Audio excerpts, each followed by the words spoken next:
before we get started, we're going to take a little look behind the scenes of the making of Barbie. It was fun, wasn't it? I know, it made us all kind of emotional. Yeah. Yeah. I just want to do the movie all over again. $162 million on the opening weekend, right? Biggest movie directed by a woman ever, right? I wish we didn't have to say the distinction, but it's still there. No, also, but I mean, well, there have been other movies, and Frozen and Frozen 2, also directed by a woman. I don't want to forget that. And you know, there have been big movies directed by women, obviously, and like, there's no way we could be on stage and have done what we got to do if those women hadn't done it. So in no way do I don't feel alone in this place. I feel like there's lots of them who've come before and will come after. So it's wonderful to be here, and also it's nice to be part of a crowd. And I'll just jump in and say what Greta is too humble to say is she has literally changed the game. From now on, it's different because of what she's done. It's massive. And someone is going to come forward with another original idea that requires a big budget, and there's going to be a female lead, and they're going to point to Barbie and say, yeah, but that made money, and everyone's going to go, oh, you're right, we're going to have to greenlight this. And that's amazing. Very well said, very true. Greta, so Margot had the rights, and she brought it to you. What was your first thought? I mean, it's a pretty left field thing to hear, oh wait, I'm going to make a Barbie movie. No, yes, I wanted to work with Margot, and it was such a, you know, it's hard to sort of quantify an instinct, but I had an instinct that there might be something exciting and there. I think the biggest challenge was there's no character and there's no story. It's an idea, really. It's an object, but it didn't have. It was like, it's an object that many people have many feelings about.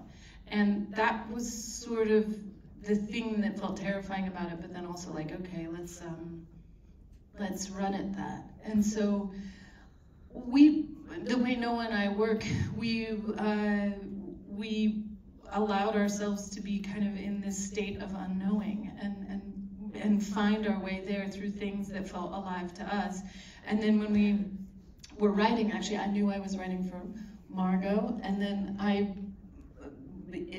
with a vast amount of ego, also then basically, I wrote the part for Ryan Gosling, and I wrote it for America, and I said, now, let's go get them. But I think it was part of that sense of like, there were no movies, so it was like, well, you might as well cast the movie that doesn't exist. It's like fantasy baseball, and then it came true. With a budget, as Margot said, with a budget like that, I think, you know, there's probably a lot of pressure for other voices to come in with their opinions, and yet your voice remains, and you kept all the asides and all the jokes and all the things I know came from you. Yeah. How did you resist that pressure? Well, I think a big part of it was really having Margot and Tom and David and Robbie Brenner as producers, but especially Margot standing in front of it saying, like, this is the movie I want to make, and this is the vision I believe in, and it becomes, I mean, you're not fighting it alone, you're fighting it with a partner, and then the more actors you get, and the more collaborators you get that say, I want to make this version, then it's, then somehow you end up with a Proust joke in a Barbie movie, which it was actually wonderful. I got to see a screening in New York where like one woman laughed, and I was like, it was for you, madam.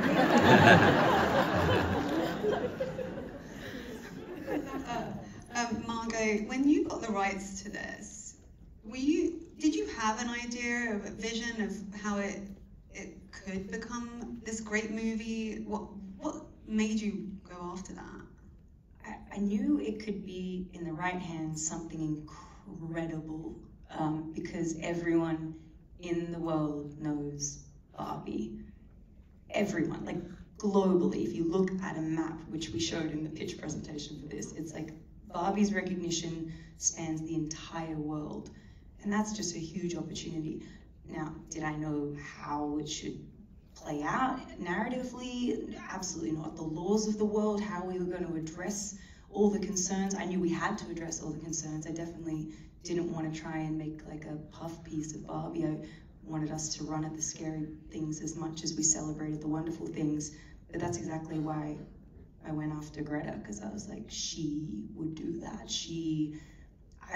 I'd spoken to Greta before because I wanted to work with her for ages, and I knew that she has that cinematic brain. She's a cinephile, but she's also like completely up to date with what everyone's writing in the New York Times and what people are following on TikTok, and like she's just got a finger on the pulse of current cultural things, and she also like has her heart in the past of movie making and the techniques and all that kind of stuff. So marrying the two of those things felt like the right way to address this toy that's been around since, you know, the late 50s and has caused so much controversy over the decades. It's like you have to hold both at the same time. You have to be an incredibly smart person to find a way into doing that. And if Greta said no, I don't know what we would have done.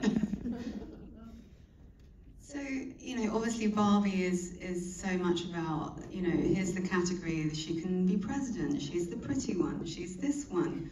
And I think as an actor, especially a woman, you're all too familiar with those boxes. And I just wondered what it felt like for you to go in there and really rip the lid off all that and expose it and live it, and kind of just say, hey, you know, we're so much more than that, and I'm not going to keep quiet. Yeah, I mean, the funny thing about the character is she puts herself in a box at the beginning. You know, she refers to herself as stereotypical Barbie, which has negative connotations attached to the word itself. So she does go on this journey of stepping outside the metaphorical and physical box, and it was fun to map that journey. It actually was probably more of an exposing role than I've played before, which seems weird because you're like, oh, you think playing Barbie would be a very surface level endeavor, but it really ended up being extremely profound, far more vulnerable and exposing and special than I could have ever imagined it being. And again, that's Greta. Like, of course Greta can tap into that and make something that is literally plastic feel so real and human and full of life by the end of the film. America, we have to talk about Gloria's monologue. Yes. It's, I think, just under 4 minutes, and we don't lose attention for even a second. It's just so moving. I imagine everyone on set was incredibly moved when you were just saying the words. Tell me about putting that together, working with Greta, and just what it was like shooting that. Yeah, well, when Greta sent me the script, she sent the script and then like said, I wrote this monologue and I hear you saying it. And when I read it, I was so deeply moved by it. It's so true and beautifully written. And my first thought was, oh my gosh, like, I can only mess this up. Like, it's so beautiful on the page, but Greta is such an incredibly generous director. I mean, she's a visionary and can hear and see everything she wants, and at the same time has the capacity to invite in other people's souls and ideas. And so the first thing Greta said to me was like, well, I don't know, what would you say? And she's like, what would you say if you had to, you know, snap Barbie out of it? And I remember like writing something that was very bad and sending it to you and Noah, but there was like one part of it and Greta was like, oh, I love that part of it. And then she put it in the speech and we talked about it for months. We rehearsed at her house together. We shared just articles and TV episodes and things that we saw in the culture that were like bubbling up, that this idea that was shared in the monologue. And we shot it towards the end of the shoot. And so I'd been sort of, you know, I had so much pent-up energy to do this monologue, and we shot it over 2 days. It was deeply energizing and profound to get to bring that through, an incredible gift. I've never ever had an Academy-nominated director call me and say, I wrote a part for you. You know, I just never have. And she wasn't undocumented, and she wasn't a maid, and she wasn't, you know, and on top of that, like, she got to have fun. She got to wear Barbie's clothes and be a part of the joy, and we don't get invited to the party like that. And so I have so much gratitude that Greta could see a bigger version of inviting someone like me and the kinds of people I represent to the party. And then to also give this character, yes, please.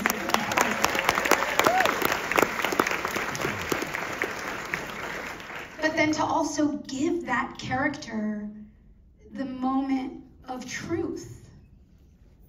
I felt overwhelmed by that, and I've spoken to so many mothers since Barbie came out, and they kind of have the same experience Gloria did, which is they're like, I knew I had to take my daughter to see Barbie, and I had weird feelings about it, and then I realized, this movie's for me. And it was like literally that moment when Gloria goes, you came for me. And that's how I felt when I read the script. Like, you wrote this for us. You wrote this for women, for moms to get to play and and also to be creative and joyful and childlike, and at the same time hold the complexity and the heaviness and the truth of what it actually means to be a woman in the real world. And so we talked about it for months, we communed, we you know, and then when we did it, Greta just gave me so much trust and let me play, and I had Margot's eyes to look into and get lost in. Bawling my eyes out every time she did that. They were like, the camera's not on you, and I'm like, I can't help it, she's so good. Everyone, and one by one I would watch people stop what they were doing and just start sobbing, and it was men and women. It wasn't, I saw like all these, you know, we were shooting in England, and all these like British men who don't show emotion maybe the most easily, but like, and I was like, oh, it's look over and they're like, she got me on that one. She got me there. These men, there were a couple moments that these men, and this was one of them, that they just really, they felt it, and it was, but also America let herself go to all these different, she did it so many different ways, gave everything. It was like watching, like, the Olympics of, like, you really, it left it all on the floor. It was amazing. Thank you for inviting me to.